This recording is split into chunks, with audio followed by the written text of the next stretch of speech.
Sulit ba ang extra 160 pesos na babayaran mo para sumakay ng 3-stop bus kumpara sa regular trip from Cagayan de Oro City to Davao City? Tara, samahan niyo ako sumakay ng rural tours patungong Davao with stops in Malaybalay, Valencia, and Maramag in Bukidnon. May 4 na klase ng trips ang rural tours between Davao and CDO. May non-stop, 3-stop, 10-stop, at regular bus trip.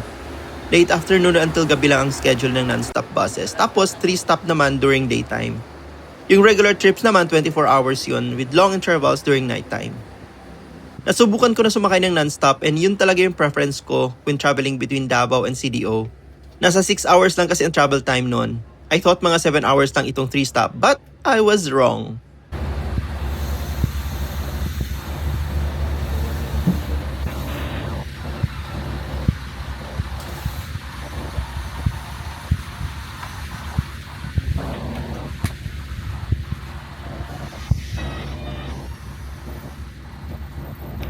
At 7:56 AM, ito nakaalis na kami ng Agora Bus Terminal dito sa Cagayan de Oro City.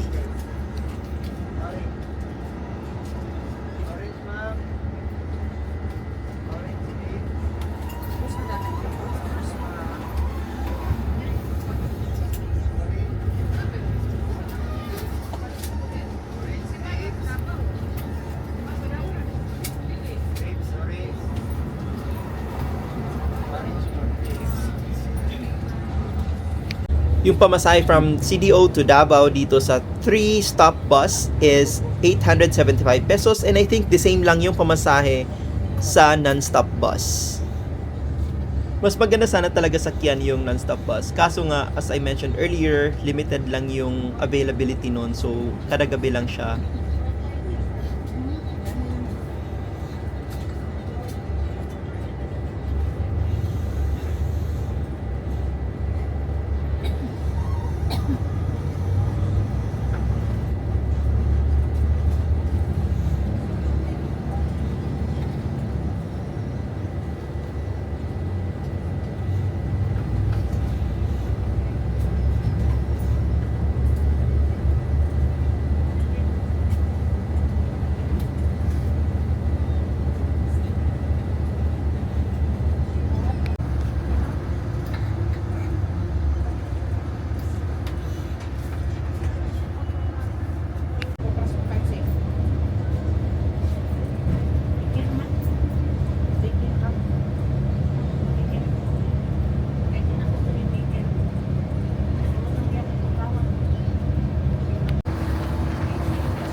Nag-stop lang saglit dito sa bus stop sa may bandang Puerto yung bus.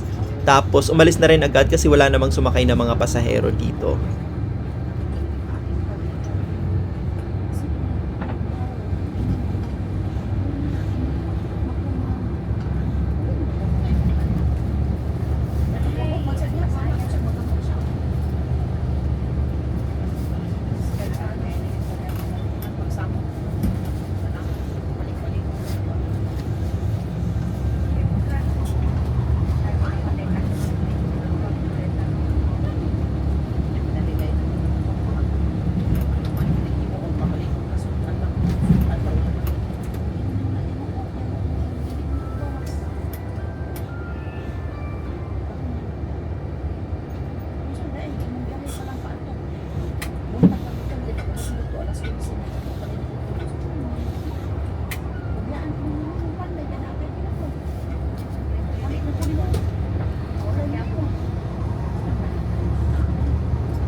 At 8:32 AM, nakarating na kami dito sa may bandang quarantine checkpoint dito sa Alae, Manolo Fortish and Bukidnon.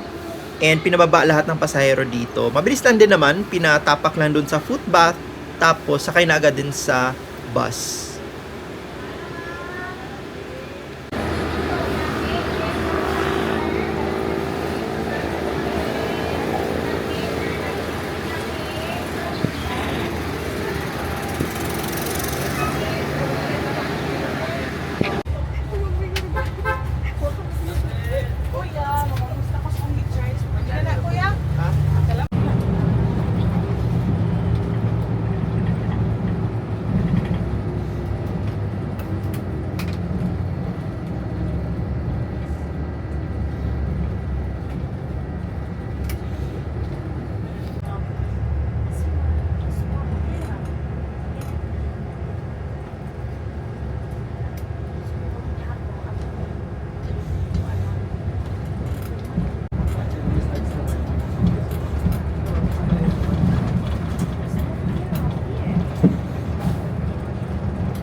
So at 9:29 AM nga, nandito na kami sa may Impasugong Town in Bukidnon.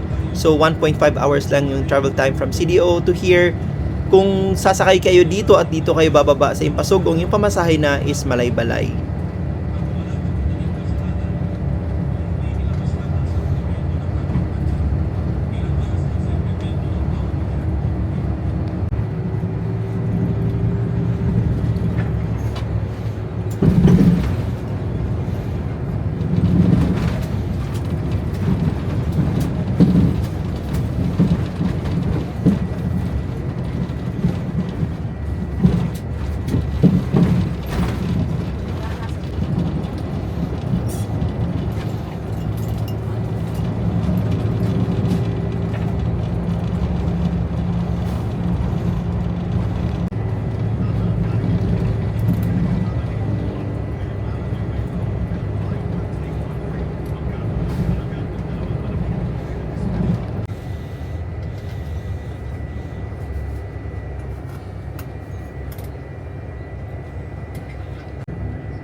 At 10:06 AM, nakarating na kami dito sa Malaybalay City Integrated Bus Terminal. So yung travel time, from CDO to here is around 2 hours and 10 minutes. And the fare, kung dito kayo bababa sa Malaybalay, with this 3-stop bus is 275 pesos. So bumaba ako dito sa terminal para mag-CR.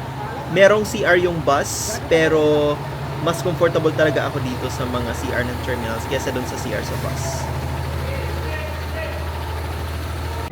After almost 20 minutes of staying here sa Malaybalay Terminal, umalis na rin yung bus at 10:23 a.m.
So technically hindi talaga 3-stop itong bus na to. Ang daming stops actually. May stop para sa mga inspector, may stop dun sa checkpoint, may stop dahil may bababa na pasahero.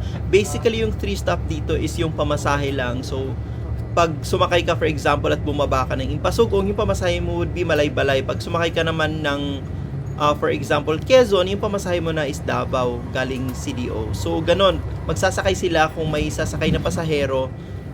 At some point nga, at least dito hindi naghihinto ito sa daan o pa mag-pick up ng passengers. One time nakasakay ako ng even non-stop yon, huminto sa daan doon sa may Quezon at nag-pick up ng passenger, which is supposed to be not the case kasi nga mas mahal yung binayad mo dito. So dapat kung non-stop siya, or kung may stop man like CR break, okay lang yon, or lunch break or meal break, okay lang yon. Pero yung magpipick up ng passenger talaga along the way, dapat hindi siya pwede kasi nga nagbayad ka ng mahal dito sa 3-stop or non-stop na bus.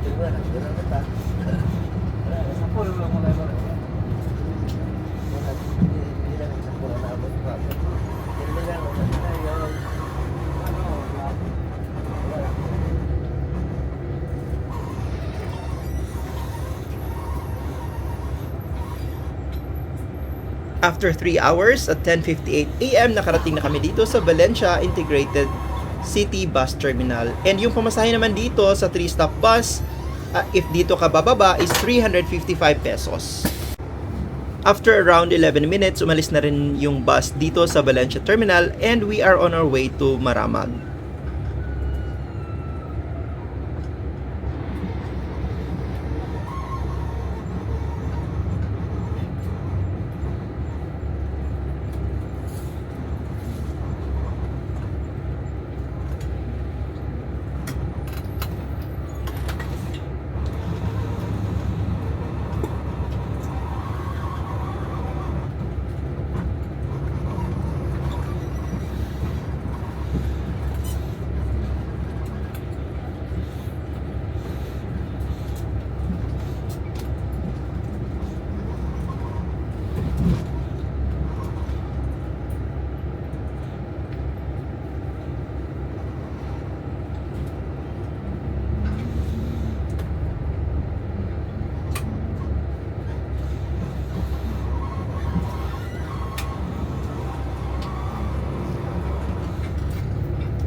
At around 11:20 AM, so dumating kami dito sa Valencia bus stop. And ayun, sabi nung dispatcher dito, meron ngang naiwan na pasahero doon sa Valencia bus terminal. So inantay namin siguro around almost 10 minutes din yung pag-aantay namin dito. So na-delay ng konti. So next time guys, if magsi-CR kayo, may bibilin kayo, lalabas kayo at nandito kayo at nasa terminal kayo, make sure to inform the driver kung wala kayong kasama para hindi kayo maiwan ng bus. Good thing nga ito at may bus stop. Nakasakay pa si kuya dito, pero minsan talaga naiiwan at sumasakay na lang sa next bus yung pasahero. So, he's lucky pa rin nakasakay siya, nakapag-intay yung driver, pero syempre, alam mo na, medyo naabala lahat ng mga pasahero.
At 11:53 AM or roughly around 4 hours nakarating na kami dito sa Maramag Bus Terminal. Yung pamasahe dito from CDO is 430 pesos.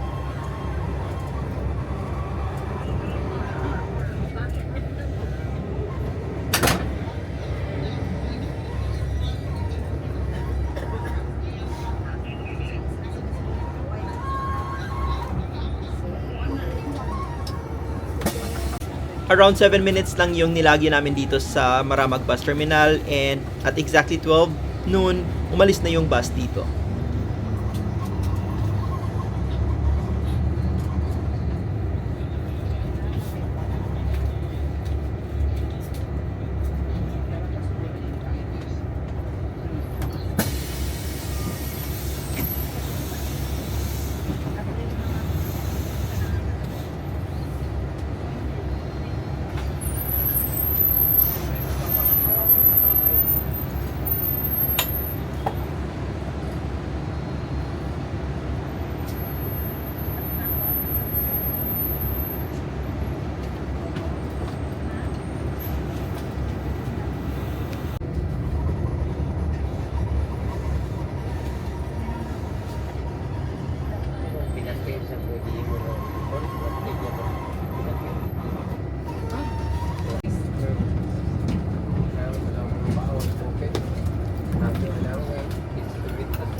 So from Sayre Highway, lumiko na kami dito sa Davao Bukidnon National Road.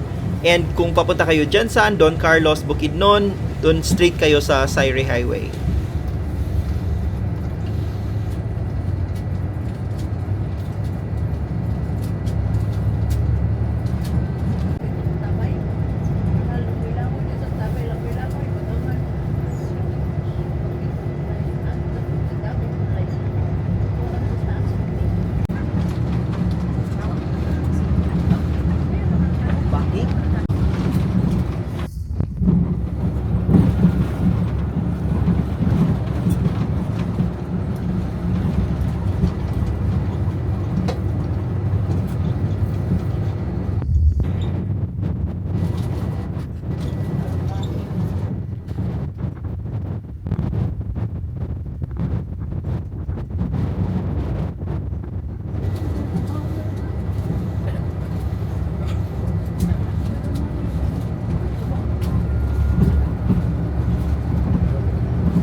At 12:51 AM, nakarating kami dito sa meal stop. Ito lang yung nag-iisang meal stop sa trip na to kasi hindi naman masyadong mahaba. And dito kami sa bandang Quezon, Bukidnon. Hindi ako kumain dito kasi may nabili akong burger dun sa CDO. So, yun na lang kinain ko. Hindi pa rin naman ako masyadong gutom. And then, naabutan pala namin dito yung 10-stop na bus na umalis like, mga 20 minutes before us. And naabutan pa namin dito. So, yan na yung first and last na naabutan namin yung bus na yan. So, I thought nga mauna pa kami dyan kasi 3-stop is ito at saka na 10-stop yon. So, I thought late kaming nakaalis. I thought na earlier kami makakarating ng Davao City. But I was wrong. So, basically, I'm not sure magkano yung pamasahe dun sa 10-stop bus na yon. Kung halos the same lang ba ng regular bus. But then, sabi ko, wala rin ganun na difference. Hindi significant yung difference talaga ng bus na 3-stop at saka 10-stop. Kasi kung significant, dapat mauna pa kami. Pero hindi talaga namin unahan yung bus na yun na 10-stop.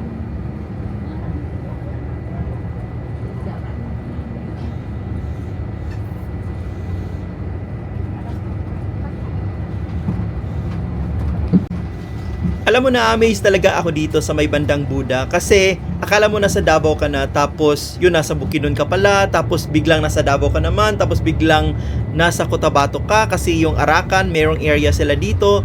So basically talaga nakakalito yung geography dito sa may bandang Buda. Yung enclaves nila, like an enclave within an enclave. Kasi nga Buda, tapos I mean Bukidnon, Davao region, Davao City, tapos Arakan, Cotabato. So, 3 provinces dito yung madadaanan mo in just one highway.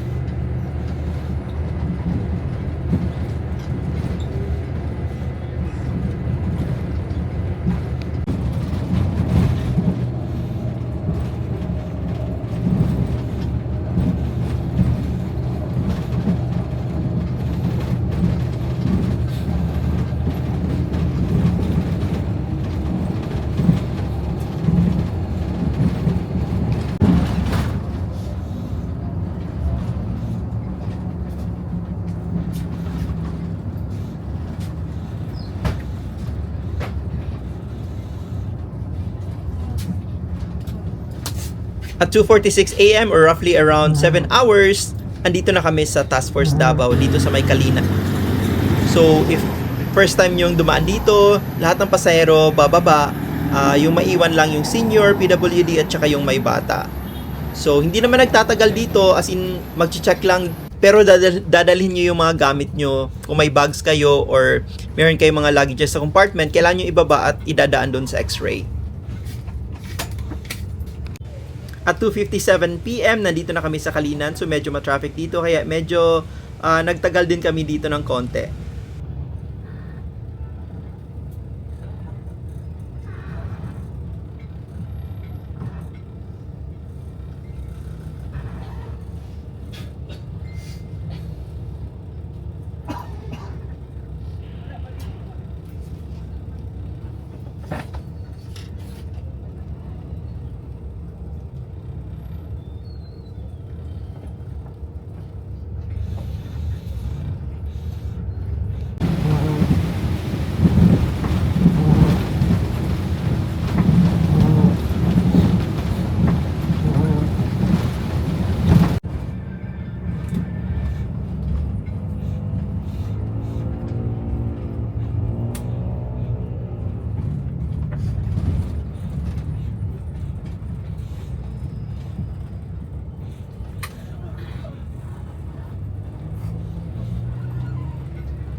So apparently dalawang bus stops na lang pala before Ecoland Terminal yung pwede bumaba yung mga pasahero dito sa may bandang Diversion Road, at saka yung next stop na is SM City Davao.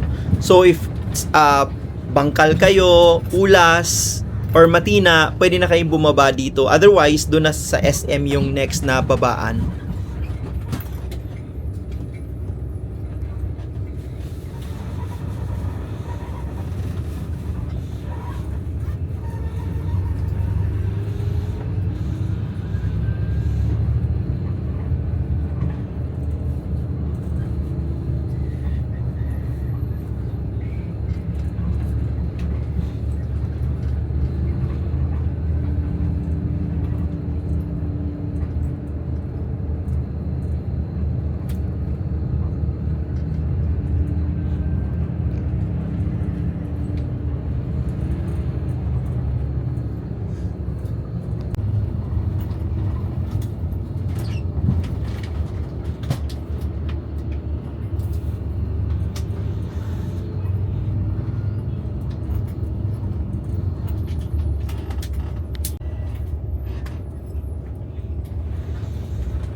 After around 8 hours, at 3:53 PM, nakarating kami dito sa Ecoland Bus Terminal.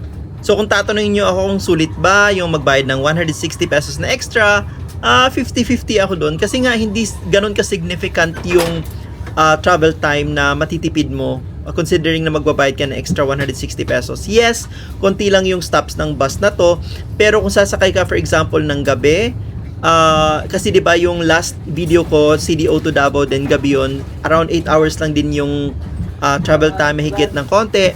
And yung pamasahe nun, 715 pesos lang. So yeah, pwedeng sulit, pwedeng hindi, depende na sa inyo yon. So para sa akin, sakto lang kasi hindi significant nga yung matitipid mo na oras. Yun lang for now guys, until next vlog, amping!